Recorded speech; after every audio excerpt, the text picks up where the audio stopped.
all these proposals point solely to the disappearance of class antagonisms, which were at that time only just cropping up, and which in these publications are recognized in their earliest, indistinct, and undefined forms only.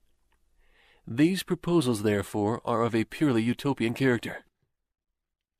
The significance of critical utopian socialism and communism bears an inverse relation to historical development.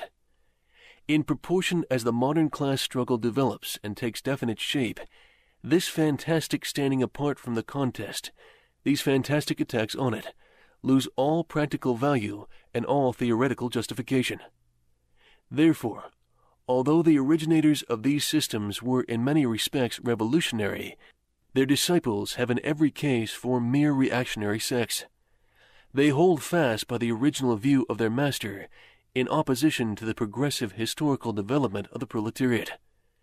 They therefore endeavor, and that consistently, to deaden the class struggle and to reconcile the class antagonisms.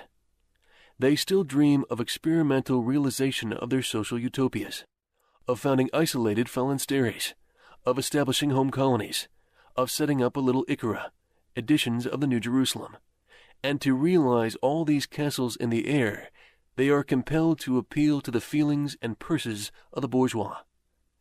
By degrees they sink into the category of the reactionary conservative socialists depicted above, differing from these only by more systematic pedantry, and by their fanatical and superstitious belief in the miraculous effects of their social science.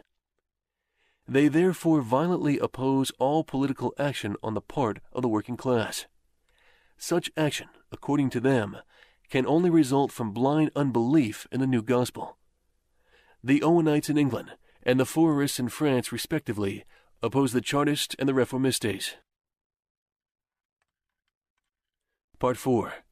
Position of the Communists in relation to the various existing opposition parties. Section 2 has made clear the relations of the Communists to the existing working-class parties, such as the Chartists in England and the agrarian reformers in America. The Communists fight for the attainment of the immediate aims, for the enforcement of the momentary interest of the working class. But in the movement of the present, they also represent and take care of the future of that movement.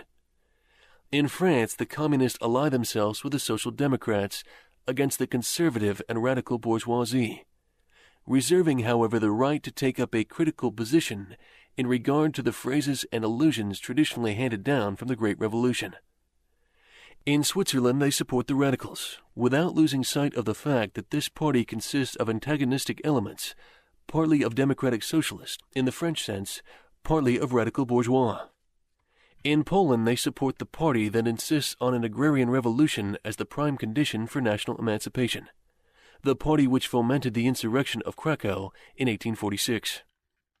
In Germany, they fight with the bourgeoisie whenever it acts in a revolutionary way against the absolute monarchy, the feudal squirearchy, and the petty bourgeoisie.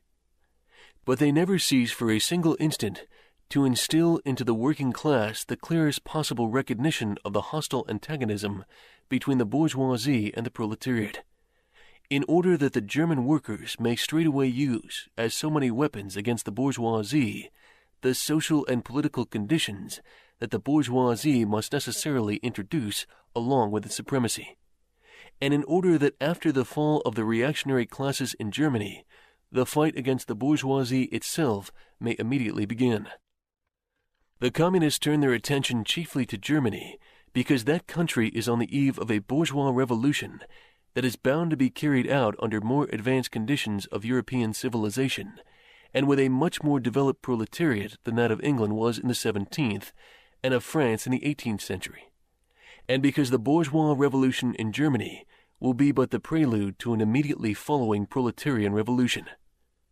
In short, the Communists everywhere support every revolutionary movement against the existing social and political order of things.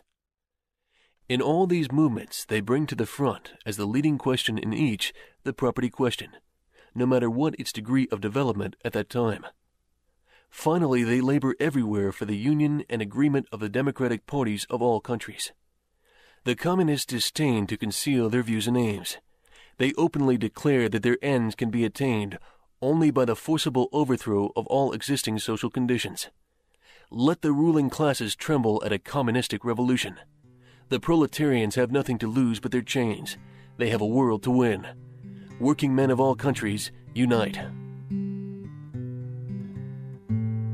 The Communist Manifesto has been a production of E. Junto.